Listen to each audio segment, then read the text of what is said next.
His Excellency Mr. Musaddiq Malik, Federal Minister for Climate Change of Pakistan. Thank you for joining us, Honorable Minister. Thank you very much. Truthfully, I'm at a loss. I don't know how to respond to your question. I mean, if we are 170 in Human Development Index out of 190 some, and if we are 140 in SDGs out of 160 some, I don't know how to answer your question. I mean, I would tell you that those who are doing are not suffering, and those who are suffering are not doing. And up until this hypocrisy is resolved, we will not get anywhere. If 87% of the people 87% of the countries have already incorporated urban planning into the NDCs and the report is published, then why have I been telling the stories of a mother who cannot send her young daughter to school? Why is it that in the last heat wave just about 2 years ago, about 600 people died in Karachi, which is one of the largest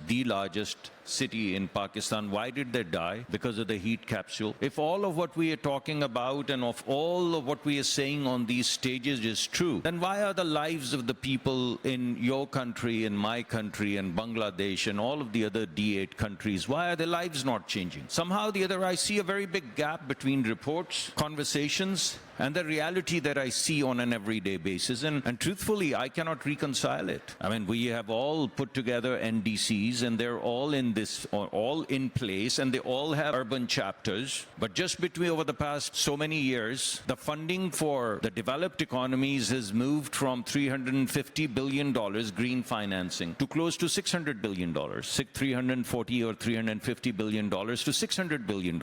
And the least developed countries, all of them put together, have received $39 billion. Don't you see a problem there? So what are these documents? How would these documents, I mean, wishes are not strategies. Hopes are also not strategies. These large fora where we have these conversations are also not strategies. So what I don't see, I see a lot of aspirational statements, and I see NDCs filled with aspirations and hopes. But when you double click on any country, not just ours, I ask you a simple question. Where is the money? How is this going to happen? And then I use a lot of jargon words, resilience, nature-based, adaptation. But the truth is, you double click on any of these things, and the World Bank reports that Pakistan alone requires, I don't know, 200, 300 billion. Our leaders are sitting there, and they know exactly how many billions are required for adaptation. Adaptation is all of what you're talking about. Adapting cities,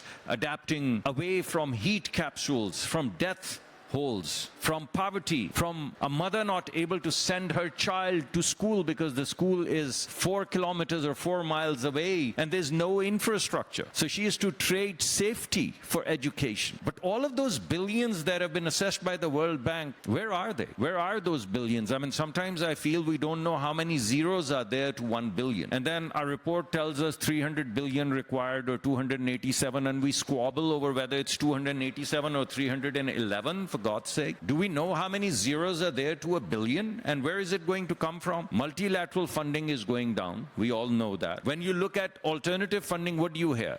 You hear repurposed loans. You know what repurposed loans are? These are loans away from health and education into devastation and restructuring. Loans that were originally directed for health and education, when they get redirected to devastation, urban devastations or flood devastations, they're called repurposed.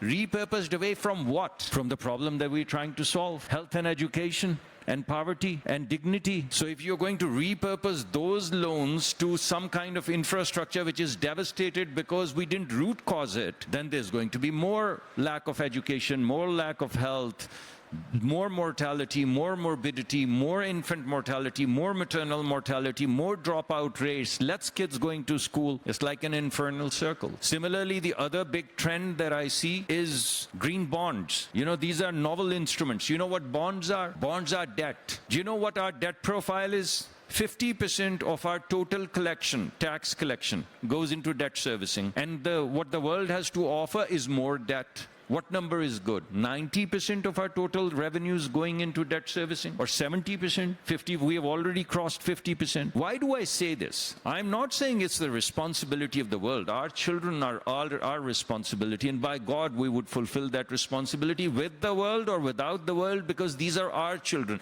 And I speak on behalf of all D8 countries. We will do it.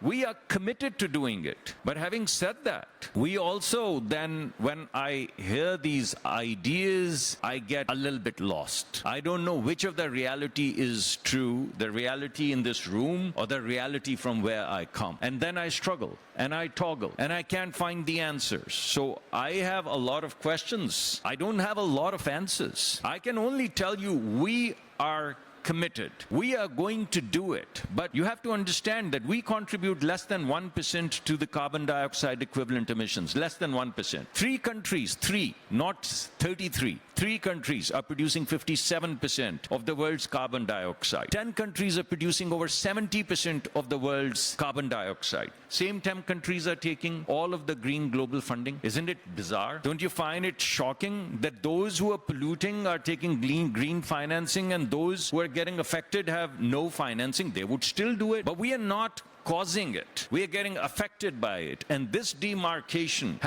is the centerpiece to what we are discussing today. My view is that when I read these documents, I find these documents very technical. And I find the solutions all technical. And I find the definition of urban community as a formal urban community, as if by wishing we'd make all of those shanties and all of those kachi abadis somehow or the other turn them into sponge cities through technical interventions. What I don't find is the voice of people who are living there. Bring them center stage, it's about them. Bring them center stage. Create a moral document, a moral argument.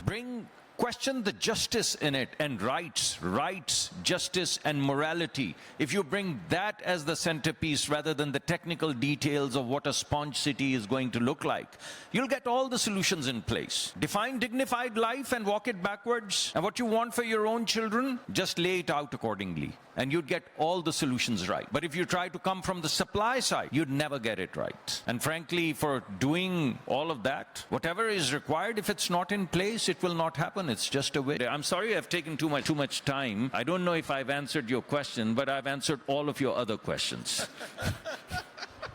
Thank you very much. Thank you very much, Honorable Minister Malik.